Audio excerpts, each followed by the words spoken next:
in Myrtle Beach, at the Meher Center this year, after the first of these sessions, Wendy Connor came up to me and said that Meher Baba had told her mother, Jane, that Stay with God would transform the world.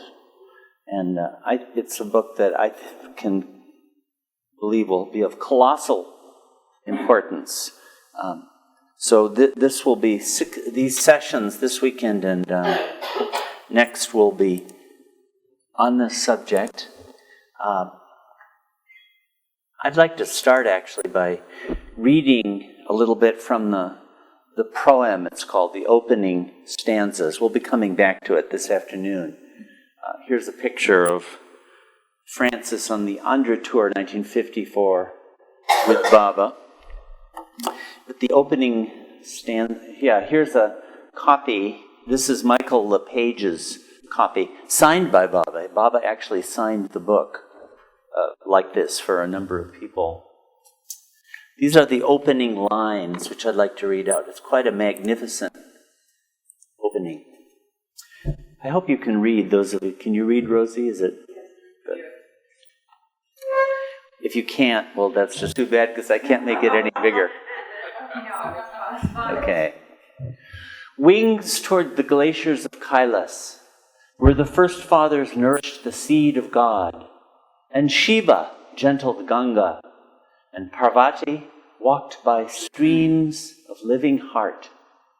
For Shiva was Jesus before him, and Parvati his loveliness in the earth, as was Rama, as was Krishna, as was Abraham and Zarathustra and Buddha and Muhammad in their loveliness, God's avatar, as is now Baba. Sing, Baba, your descent this time on earth, your brightness in our night, your comfort in our separation. For it is my love's desiring, Baba, to compose a book on this theme which you set me, and to this task my spirit spreads its wings only to fall stifled and overcome, the song groaning within my breast, impossible of utterance. For only a perfect master can speak a book, and saintship is the least qualification to sing of you, although a profound scholarship is sufficient for the assembling of mere facts. But I have neither devotion nor learning for the task.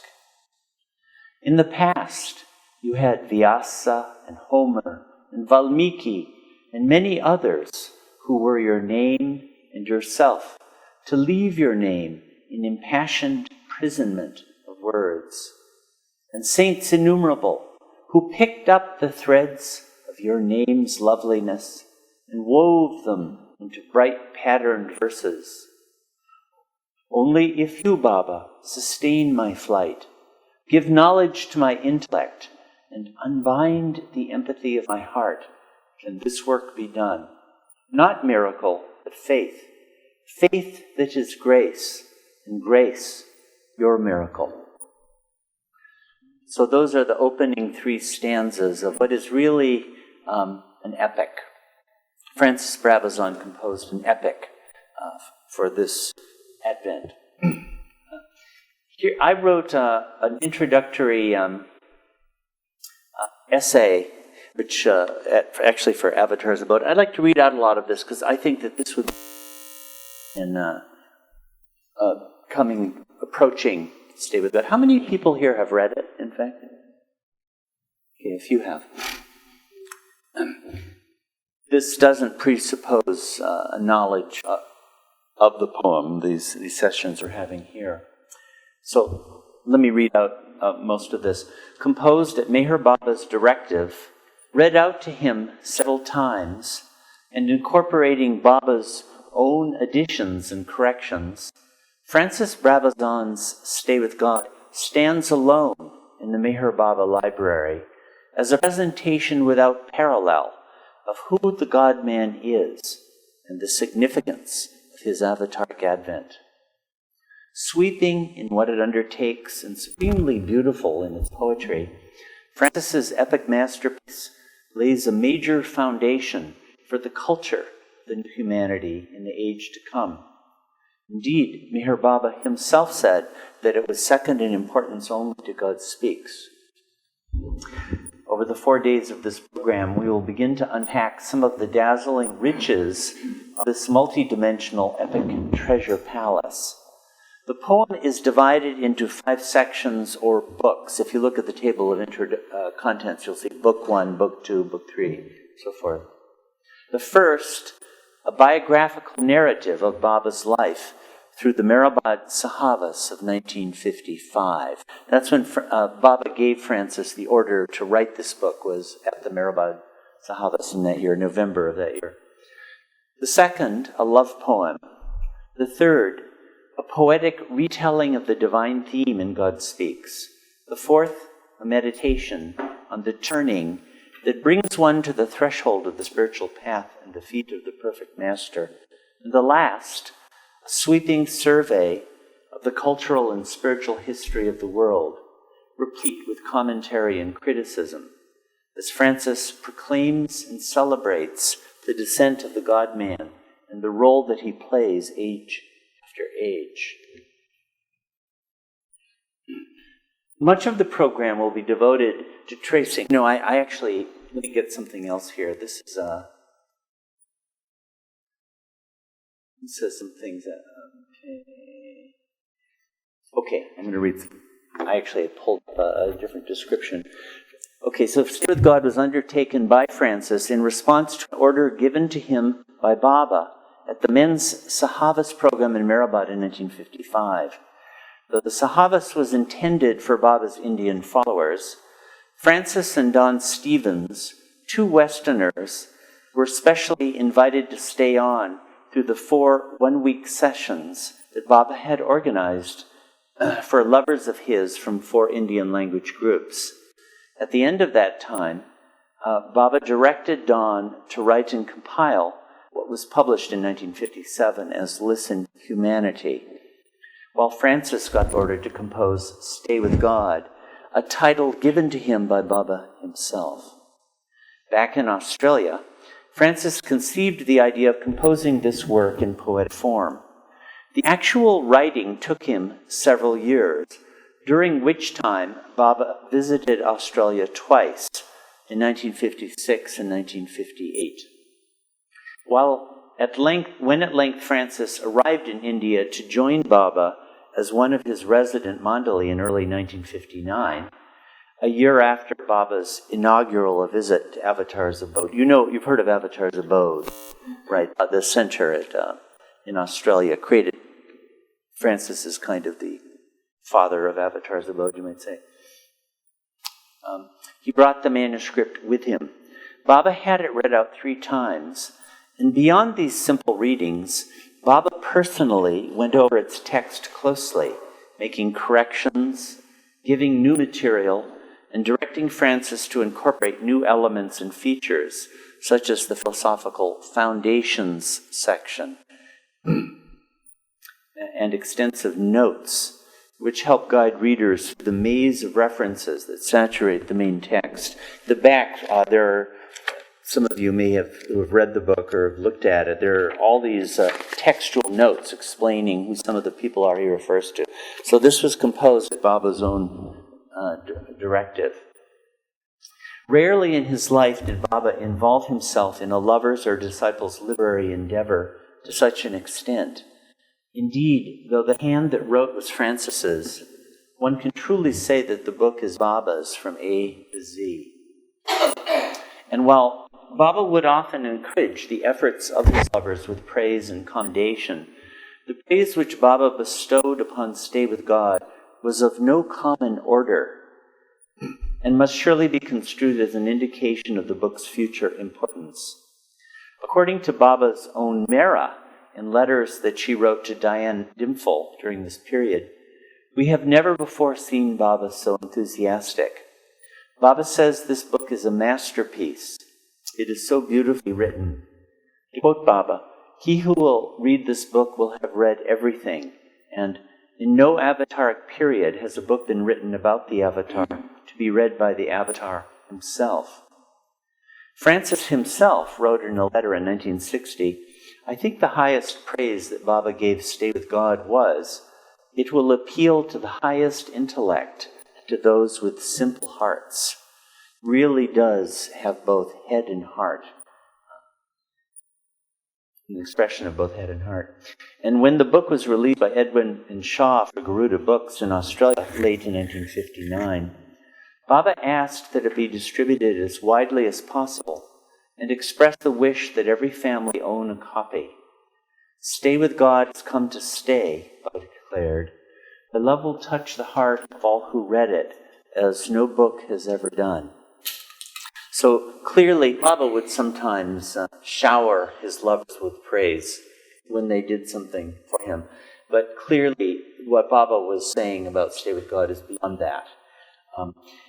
And I say a lot more about this, and this I won't actually go to read this, but I think that part of the importance of Stay With God is going to come into view now, more than until now.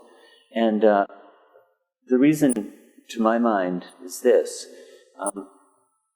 What is it, 45, 46 years since the Advent came to an end, Meher Baba's worldwide following, his family, has been living to a good extent under the guidance and inspiration of his disciples.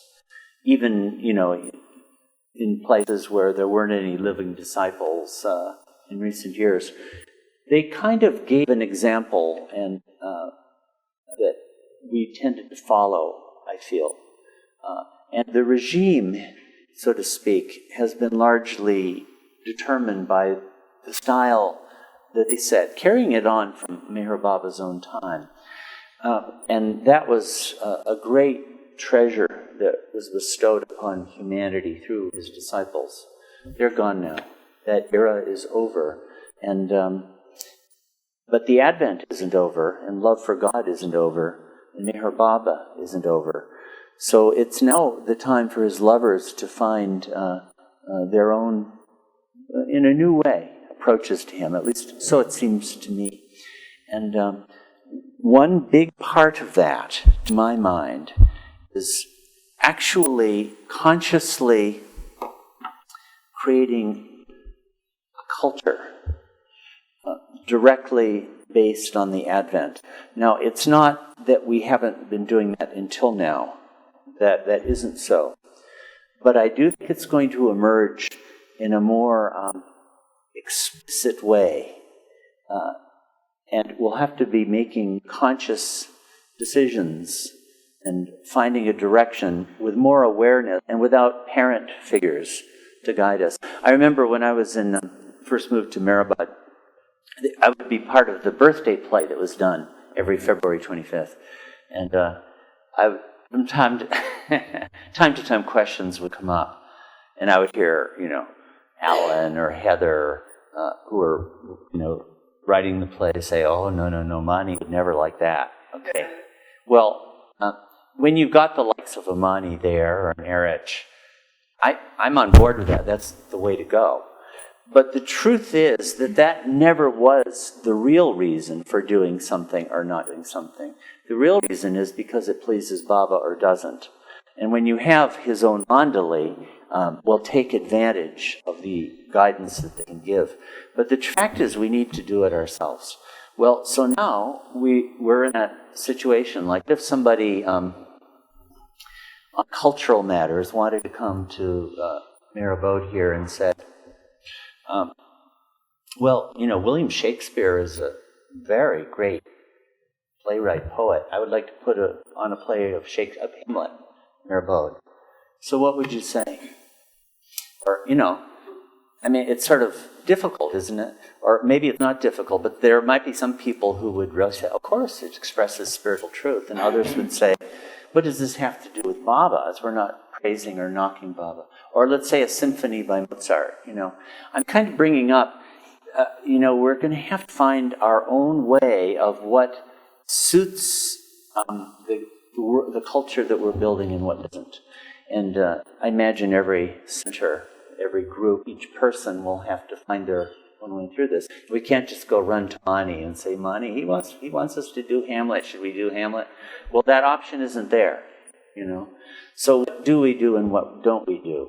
Well, I feel that part of the importance of Stay With God is that Francis was explicitly addressing that in a way that no one else among Meher Baba's Mandali did. That's, especially in the 5th book of Stay With God, that you might say was Francis's work, or a big part of his work for Baba. He was, do you know the word autodidact? He self-learned. Yeah. He had education up to the age of 11 or 12 at all. He was a farmer's kid.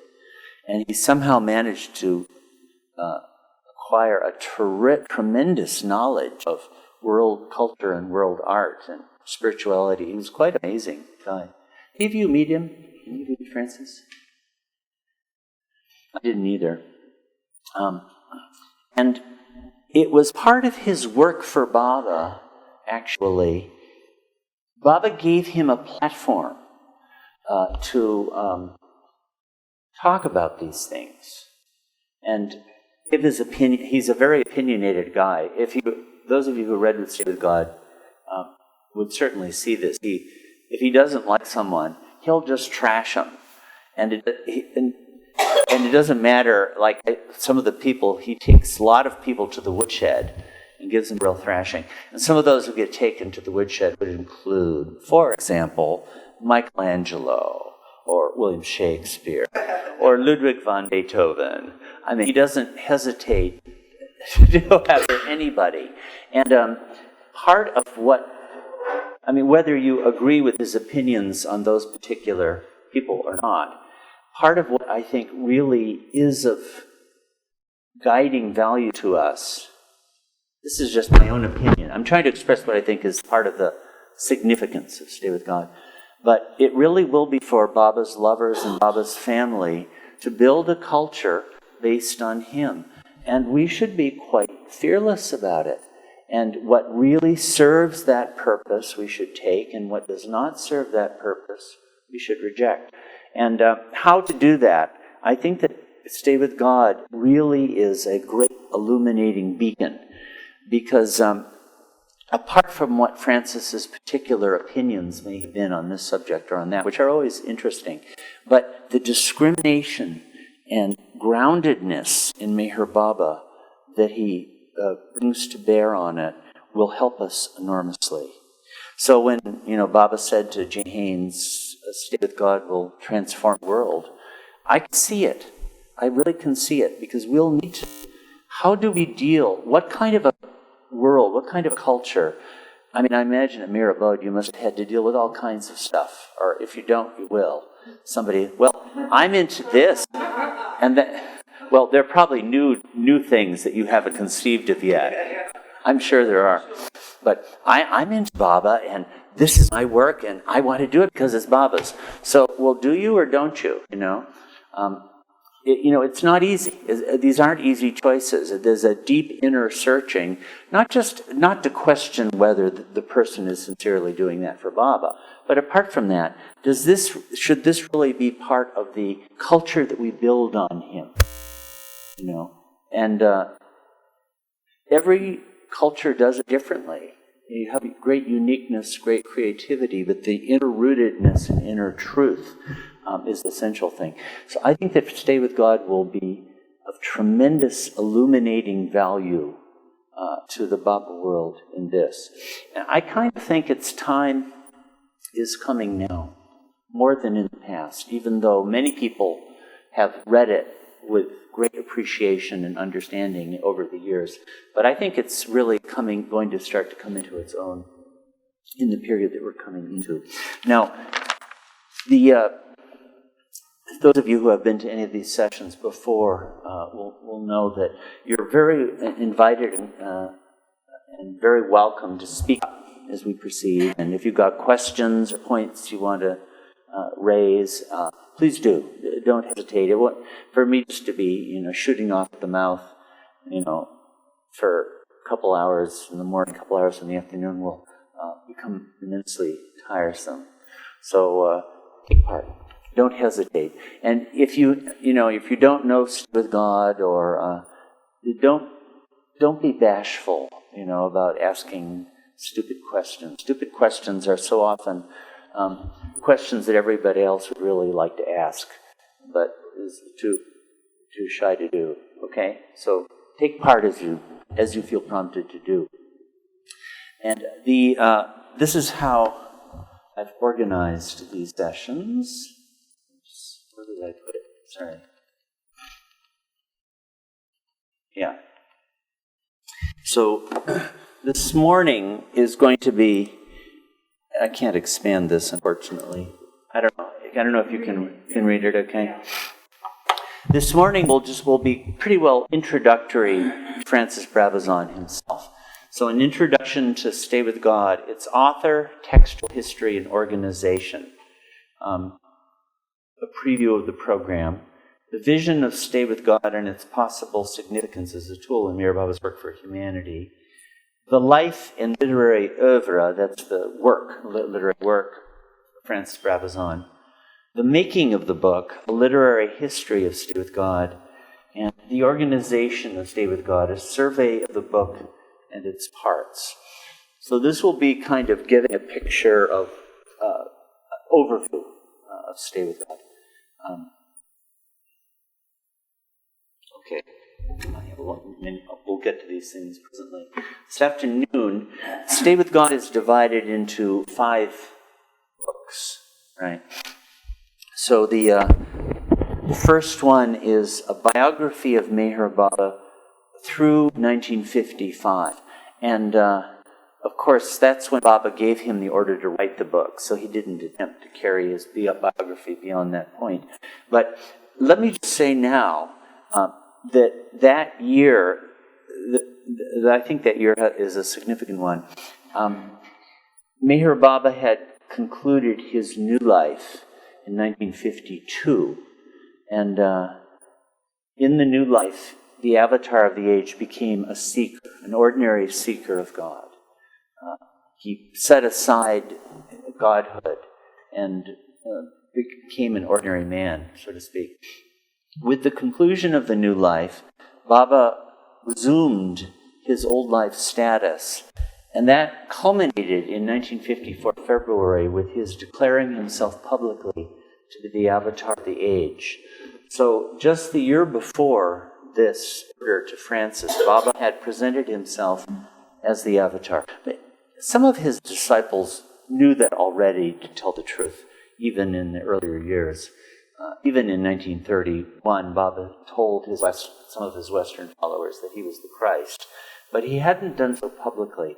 But at this point, he did. So this is very much a proclamation of the avatar of the age. It's an epic of the avatar. And in November of 1955, Baba held this sahavas at Meherabad, where he called over 4 weeks, 4 groups of his lovers from India. And it wasn't to be a darshan, Baba said. He had given a lot of very large-scale darshans in 52, 53, 54. A darshan is where a spiritual master presents himself to the world, and sometimes 10, 50, almost 100,000 people would come and, get his prasad and bow at his feet, and they give some sort of message. It was kind of like a public bestowal of blessings and presents on the part of the master. Baba had done a lot of that over those 2 or 3 years.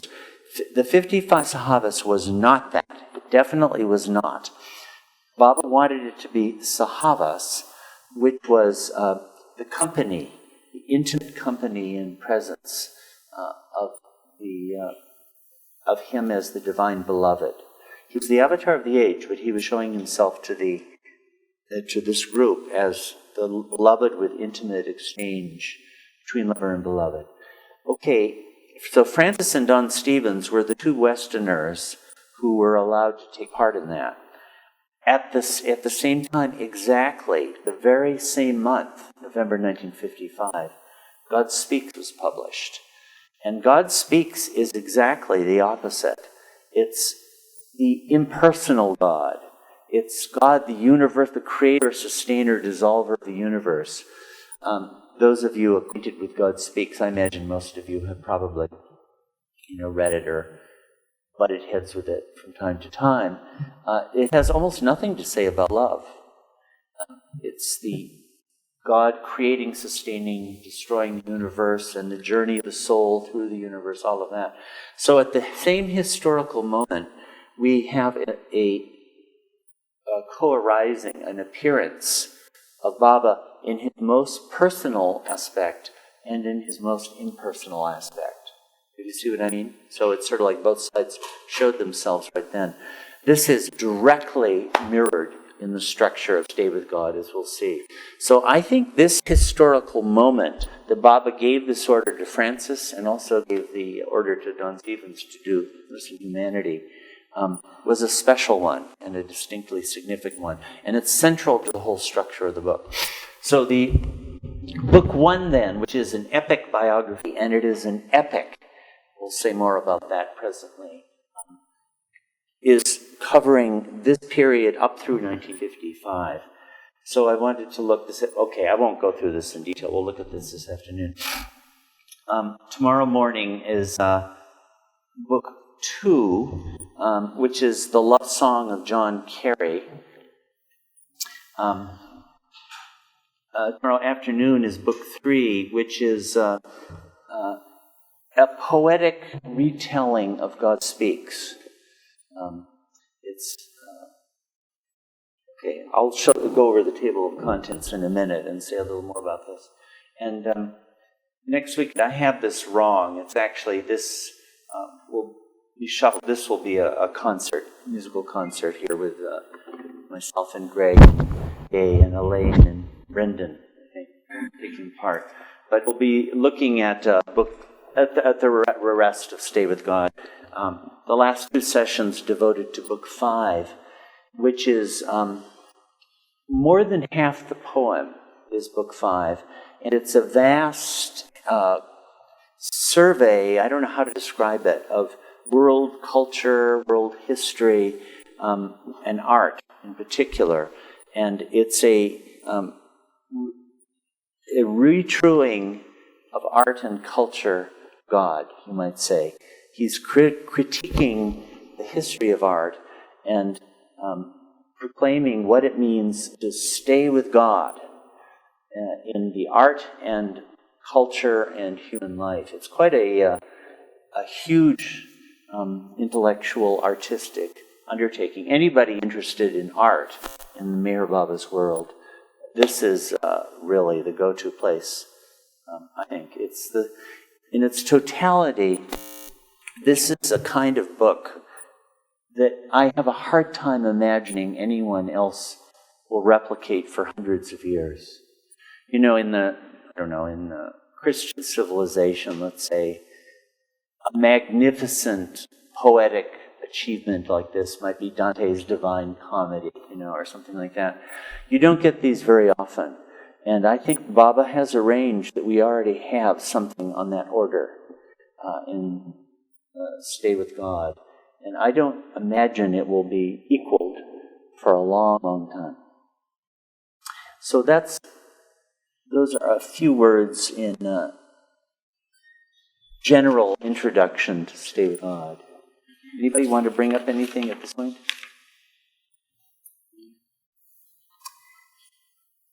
Okay. I'm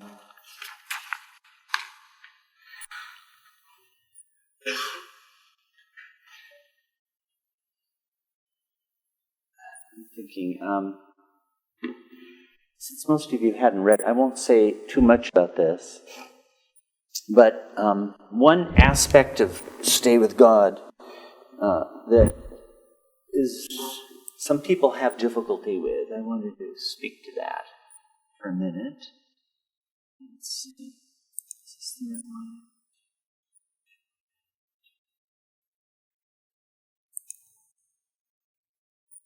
Sorry, I'll have this in a minute. Here we go.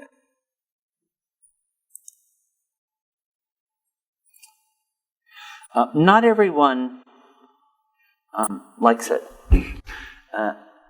And there's no reason why one is obliged to. But one of Francis's traits is that he's extremely opinionated. And in the course of his survey of culture and civilization, he'll really express very harsh criticism sometimes. I already mentioned, but here are some of, let's see. Here's what he himself says about that. He says, this is in the preface to the book, "If I had been born in another time or place, I would have only sung his praise. Analysis and comment would never have occurred to me, they being foreign to art, except when, after becoming a real artist, one by choice becomes a teacher. But being born when I was, and having lived my life in a portion of the world in which all utterance is contaminated by self-interest, avoidance of comment is impossible. I ask the reader to allow that although some of this comment may seem harsh, it is directed at conditions rather than at persons. It is personal only to the extent that persons are identified with conditions. The world of false values that I attack, and that I myself, my own condition, is the target it has hit before it touches anyone else. Myself being the world of false values, because it is myself who, by having turned away from the eternal truths, from the virtue of man, created false values. But I hope my comment will sometimes be entertaining." And I certainly find it to be that myself. So here, like, at the end of Book 5, the first part, he starts going through the last 500 years in literary art, visual art, and music. So I'm going to read a little bit just to give you a sense of the a flavor of some of this. Okay, this is what can be salvaged from the last 500 years of poetry and literature. Since Dante and Chaucer, and he's, as I mentioned, already taken Dante to the shed a couple of times and quite thoroughly thrashed him. A handful of work of Shakespeare, subtracting what he said from what he was paid to say. In other words, Shakespeare was okay when he wasn't selling out, right? From Burns, a poesy. From Rimbaud, a sentence in search of a master. From Nietzsche and Whitman, 2 pages each, one for themselves, one for God. Bloch and Mayakovsky, 2 voices looking for a piano. I'm going to just jump a little bit. From Gabriela Mistral, 5 candles on a platter of an arty. From Pound, harmony on a lute played with a rifle trigger, and sometimes almost making music. From Charles Chaplin, a rose growing out of a violin. The rest, yoiking words into yawns, snapping them with damp fingers. So much for the last 500 years of literature. When he goes through, okay, here's a little bit of art. And by the way, Francis himself had been a painter. He was associated in his 30s with the artistic movement in Australia that was that involved the leading artists of that time. In fact, probably the most famous school of Australian poetry, of painting and art in the 20th century. He was an intimate part of the group, so he knew what he was talking about. So here he goes through a few things from Cézanne and Branc, from Juan Gris and Chagall, etc., etc. The rest, not up to the hawks, painting their eyelids pink and green. This is modern art, right? So he'll say very harsh and opinionated things like this.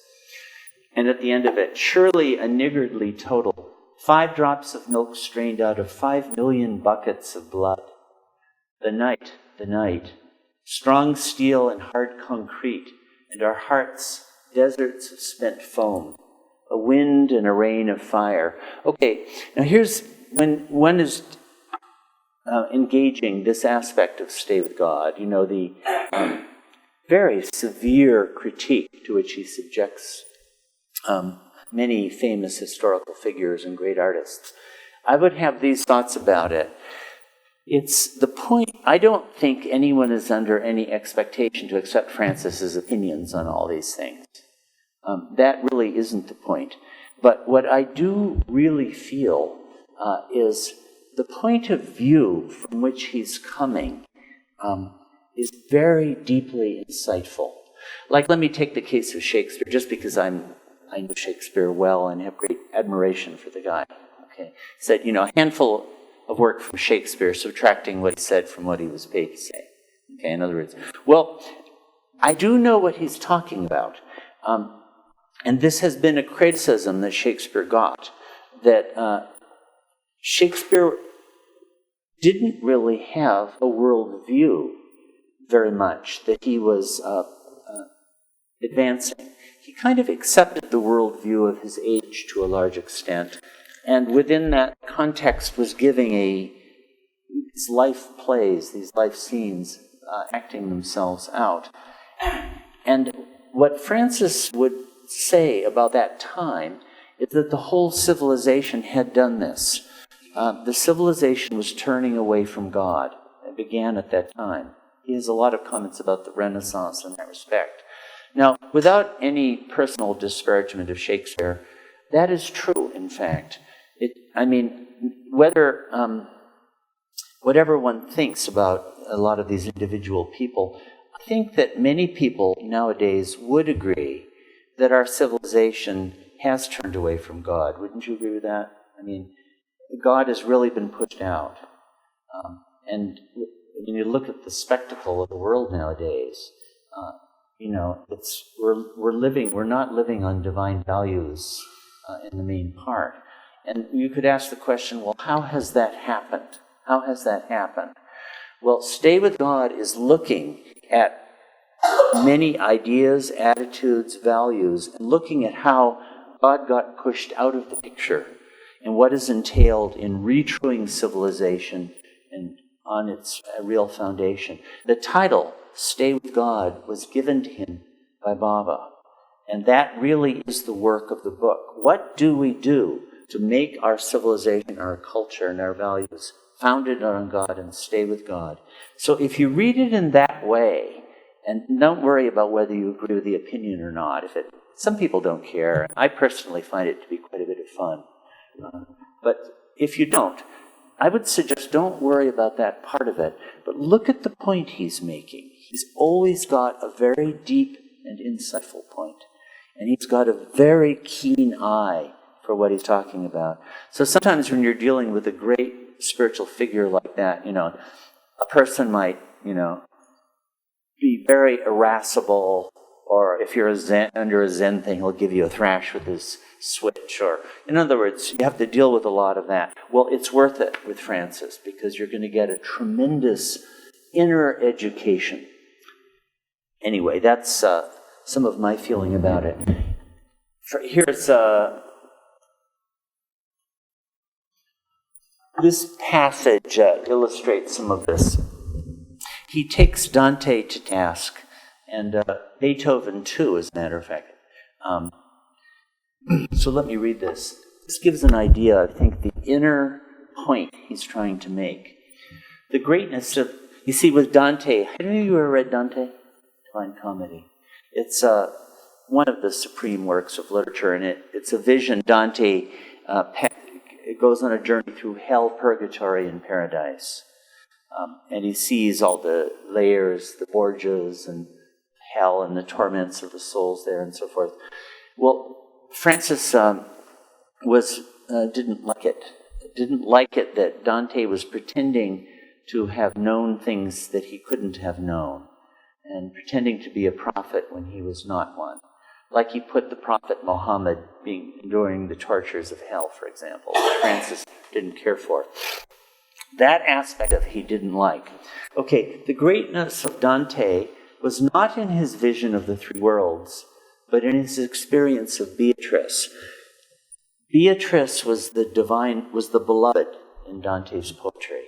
and she consistently appears, and some of the most beautiful love poetry ever written was written by him to Beatrice.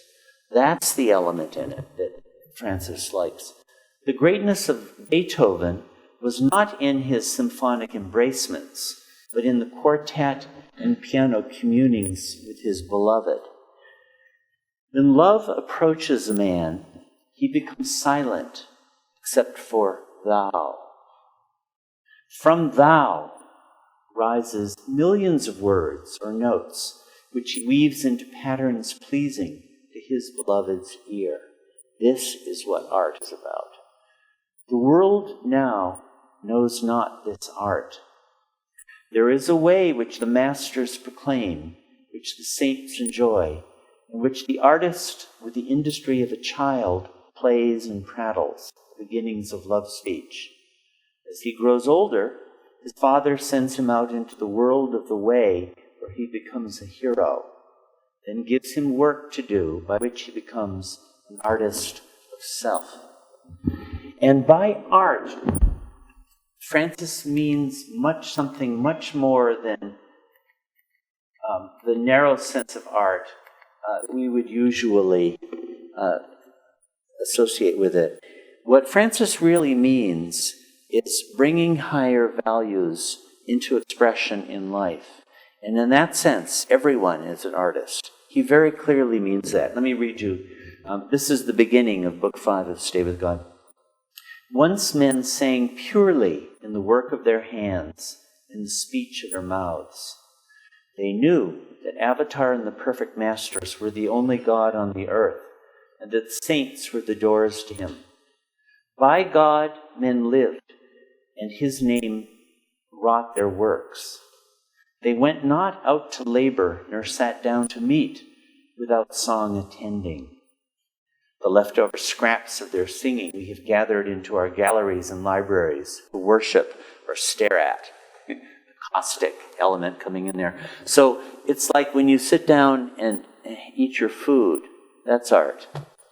Or when you're working with your hands, repairing a car or doing physical labor or whatever it is you do, that's art. Art is all these things. Not just gawking at a painting in a gallery. So, after Zarathustra, that would be Zoroaster, the light purely again in men's eyes, brightly between lovers and above the marriage bed, in conversation and contracts. These things are art. Just conversation, married life, making business dealings. After Abraham, the settled life in obedience to God's voice.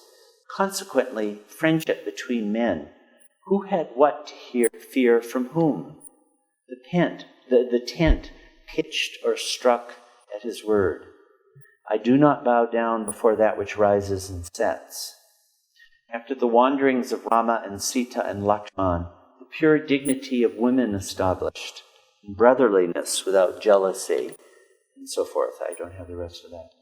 Here's another short passage on this.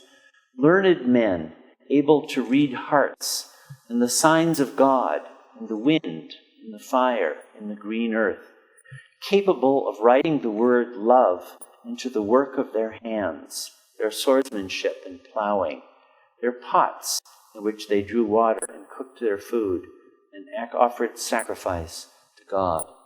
This is all art. Art is bringing the love and higher truth and divinity and making it concrete through whatever it is that you do. You know, at the very end of Stay With God, there's a magnificent line on this. He says, stay with God in whatever shape he shapes you, and work your works within the boundaries of that shape. Isn't that beautiful? Let me read that again. Stay with God in whatever shape he shapes you, and work your works within the boundaries of that shape. That's art. Whatever you are, whatever your talents are, whatever your work is, whatever your aptitudes are, stay there and work the expressions of love within that, your own life as a medium. That is art. So in this retruing of culture and art, he's actually talking about the lives that everyone lives. You know, I was always in part of the literary, artistic scene, and as you know, until I moved to India, and I found it a bit off-putting, the way that artistic people often would be inclined to think they're a bit better than everybody else. I know somebody would read a poem and they'd say, well, when I wrote this poem, I was feeling this and thinking this, and after a 20-minute introduction, you get this poem that nobody would want to listen to anyway, at least that's what I felt. And it's sort of like, well, I don't really care very much about you. I mean, to be heartless, why are you so much more important than me? If you have something universal to say it, you know. Well, that kind of aloof, snobby idea of art is completely rejected by Francis, where it is really the art of living that he wants to talk about. So, okay, here's coming then to a bit of Francis's life. We had a play on it. Let me see. That was performed in Miranda. Any of you go to that? Rosie, you were there. Yeah. Oh, it is. Ralph and Michaeline wrote it, and they had. Oh yeah, Carol. You're right. You were there, of course. Yeah. That he was born in 1907, and let's see.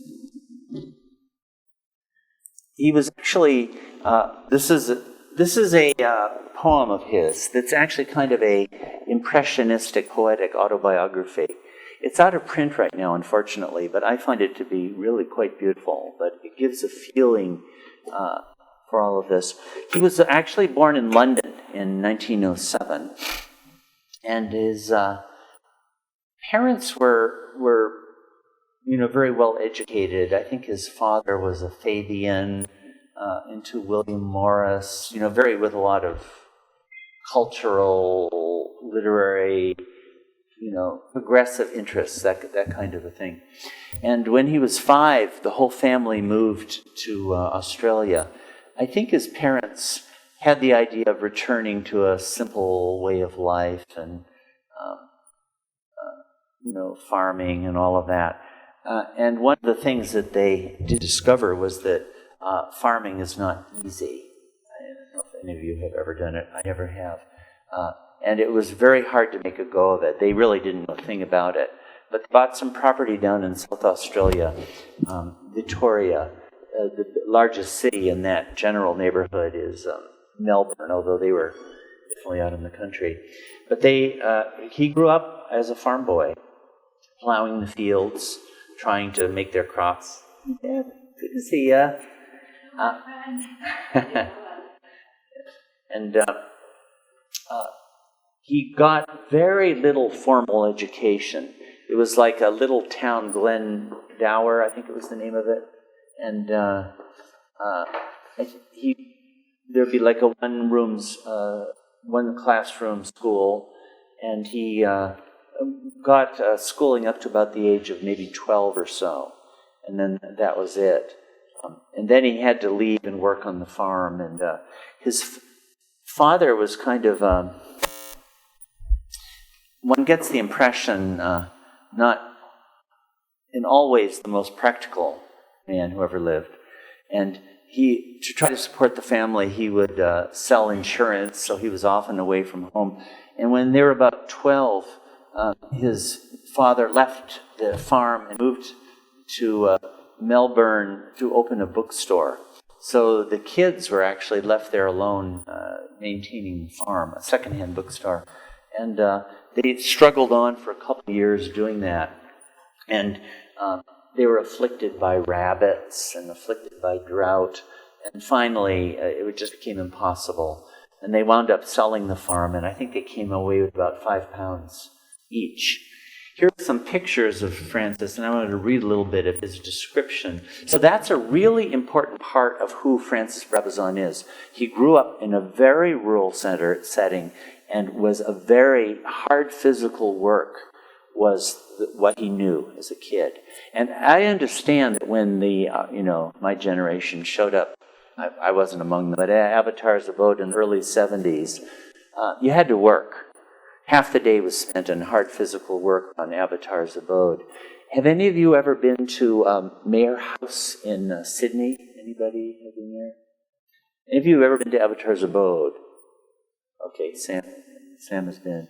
Yeah, Mayor House is where Baba visited in 1956. Bill LePage and his family were living there at the time. And it's a stone house which Francis built with his own hands. He learned the art of stonemasonry in order to build that house. So, I guess you'd say poverty, like low, middle-class, farmer, rural kind of poverty, was in his background, and very hard physical work from the very beginning. Here are some photos I got of him. Here are his parents. This is Dad Percy and his mom, Florence. And here's Francis. Hey, his little baby. Huh? Somehow when I look at Francis, it's sort of, I'm not be fully convinced that he ever was a baby, but here he is. Looking quite cute. Here he is again as a toddler. Here is with his, Francis is on the far right here. And he had two older brothers. And we jump now. Later on, he was really physically very strong. At one point, he held the unofficial Australian record in weightlifting for a certain move, whatever it is you can call it in weightlifting. So he was physically a really, really tough guy. Okay. Now, this is how he describes some of this in The Wind of the Word, which is, as I say, a poetic. I'd like to read a little bit of this. I think it's really quite moving. He begins with how he first encountered the feeling of God's presence, which he calls the wind of the Word. Okay. I first met it out on the plains. It rushed in from the further west, covering the sun and shrouding the trees with fallout from the atomic interior. And the trees marched back over the horizon, and it raced on. I went with it, for it was the wind's time to explore all places, sound all things that would sound, seeking a throat through which it could utter a song locked in a continent since the first dreaming. That would be the continent of Australia, right?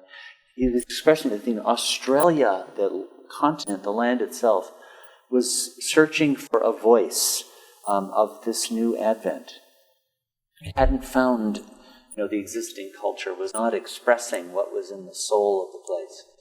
It strode with great strides like an obsession. It slid like a hand, long starved of women. It drummed on the iron roofs of homesteads and dinned on the tin roofs of shacks.